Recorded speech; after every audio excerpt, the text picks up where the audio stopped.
ಯಾಕೆ ಆಕಾಶದಲ್ಲಿ ಮೇಲೆ ಬಿದ್ದ ಕುತ್ಕೊಂಡಿದ್ಯಾ? ಮತ್ತಿನ್ನೇನ್ರಿ ಇಷ್ಟೆಲ್ಲ ಕಷ್ಟ ಪಡ್ತೀನಿ ಯೂಟ್ಯೂಬ್ ವ್ಯೂಸ್ಗೋಸ್ಕರ, ಒಂದು ವ್ಯೂಸ್ ಬರಲ್ಲ. ಅದೇ ಸ್ಕೂಟಿಲಿ ಬಿದ್ನ ಅದಕ್ಕೊಂದಿಷ್ಟು ವ್ಯೂಸ್ ಬರುತ್ತೆ, ಅತ್ತೆ ಬೈದ್ರ ಅದಕ್ಕೊಂದಿಷ್ಟು ವ್ಯೂಸ್ ಬರುತ್ತೆ, ಏನಾದ್ರೂ ಅತ್ತೆ ಬೈದ್ರು ಅಲ್ಲಿ ಬಿದ್ದು ಇಲ್ಲಿ ಬಿದ್ದು ಅಂದ್ರೆ ಇಷ್ಟು ವ್ಯೂಸ್ ಬರುತ್ತೆ, ಇಲ್ಲಾಂದ್ರೆ ವ್ಯೂಸೇ ಬರಲ್ಲ. ದಿನ ಏನು ಸ್ಕೂಟಿಲಿ ಬೀಳಕ್ಕಾಗತ್ತ ನನ್ಗೆ? ದಿನ ಅತ್ತೆ ಹತ್ರ ಬೈಸ್ಕೊಳಕಾಗತ್ತಾ? ಎಷ್ಟು ಕಷ್ಟ ಪಡ್ತೀನಿ ಆದ್ರೂ ವ್ಯೂಸ್ ಬರಲ್ಲ. ಅದೆಲ್ಲ ಇದ್ದಲ್ಲ, ಅದಕ್ಕೆಲ್ಲ ಟೆನ್ಷನ್ ಮಾಡ್ಕೊಳಿಕ್ಕಾಗ್ತದ? ಆದ್ರೂ ಇಷ್ಟು ಕಷ್ಟ ಪಡೋತಿಗೆ ವ್ಯೂಸ್ ಬರ್ಬೇಕು ತಾನೆ? ಅದೇನು ಬಿದ್ದಾಗ ಮಾತ್ರ ವ್ಯೂಸ್ ಬರೋದು, ಯಾರನ್ನಾದ್ರೂ ಬೈದಾಗ ಮಾತ್ರ ವ್ಯೂಸ್ ಬರ್ಬೇಕಾ? ರೀ, ಇನ್ನೊಂದು ಐಡಿಯಾ ಇದೆ, ಮಾಡೋಣವಾ? ಏನು? ಏನಿಲ್ಲ, ಈಗ ಮೊನ್ನೆ ಅತ್ತೆ ಹತ್ರ ಬೈಸ್ಕೊಂಡಿದ್ಕೆ ಅಷ್ಟು ವ್ಯೂಸ್ ಬಂದೆ, ಗಂಡ ಕೆನ್ನೆಗೆರಡು ಬಿಟ್ಟ ಅಂದ್ರೆ ಎಷ್ಟು ವ್ಯೂಸ್ ಬರ್ಬೋದಲ್ಲ.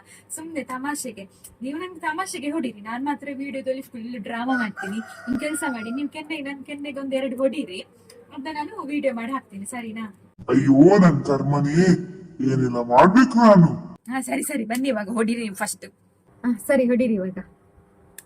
ಅಷ್ಟು ಮೇಲೆ ಅಲ್ಲ, ಇನ್ನ ಸ್ವಲ್ಪ ಜೋರಾಗಿ ಹೊಡೀರಿ, ನ್ಯಾಚುರಲ್ ಆಗಿರ್ಬೇಕಲ್ವಾ ಅದಕ್ಕೆ.